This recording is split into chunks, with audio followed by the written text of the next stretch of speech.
Okay, so today we will look at further questions of 5E, coordinate geometry. But before we start, I want to emphasize on an important point.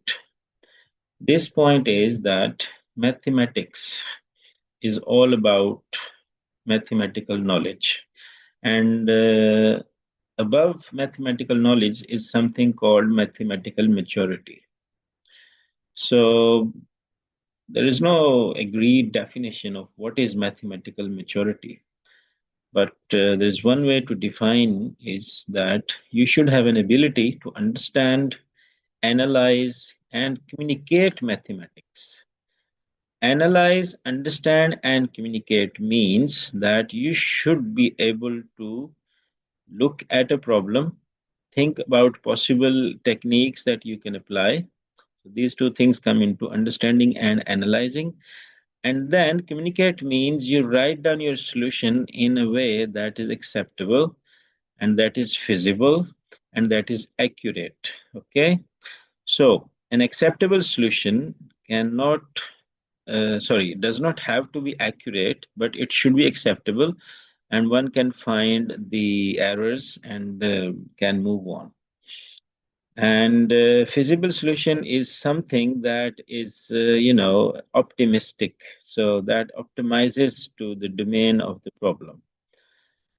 And a student with a higher mathematical maturity should be able to move through this course more quickly. So that's why I want you to develop your mathematical maturity. And obviously, there is a very fundamental thing in achieving mathematical maturity is by doing your work yourself and not copying it from somewhere else. Moving on, exercise question number 10, we will look at this question. The question says that point A coordinates, point B coordinates. So you have to find the coordinates of a point C on the x-axis such that AB equals BC. First of all, let's quickly go back to the distance formula where AB and BC can be easily calculated because we have the coordinates. But we don't have the coordinates of C. However, we have some information. The information is that it is on x-axis. So we know on x-axis, the y coordinate of any point would be 0. So let's start by assuming a point C with the coordinates A, 0. So we have a variable coordinate A, x coordinate, and y coordinate is 0.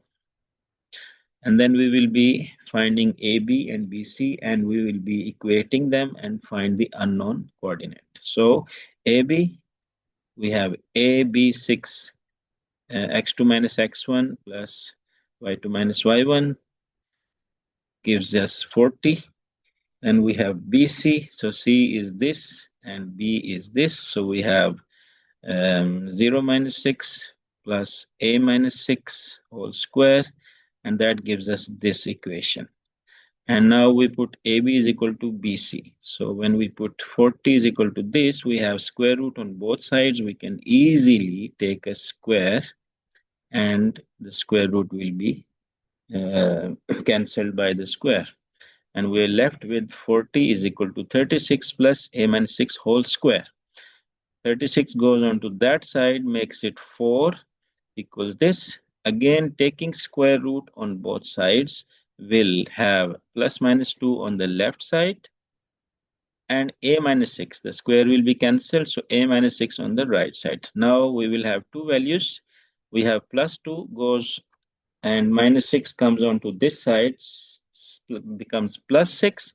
So 6 plus 2 will be 8 and 6 minus 2 will be 4. So the possible coordinates, the value of this x coordinate will be 8 or 4. Now moving on to part B, where it says that you have to find the coordinates of a point D on y-axis. Again, it is told that it is on y-axis, so its x coordinate will be 0. And we will start by assuming any variable and x coordinate to be 0. So let's start this. And one more information, angle ABD is equal to 9. I'll talk about it later. Let's first assume that D0Y be a point on y-axis. I hope you understand why I have taken this.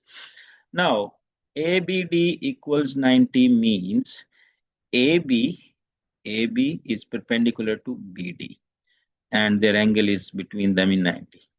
We remember from D1 that the letter in the middle of any angle notation tells us how the angle is made. So B is the middle, so AB and BD. AB and BD.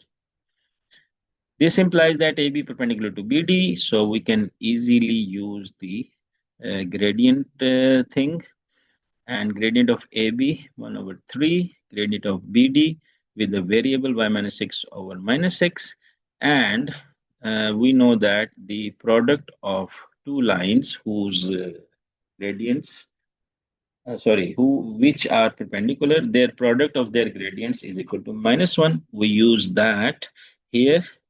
We put it like this and mutually solving. So we have minus 18 going on to this side becomes plus 18 and y minus 6 remains here.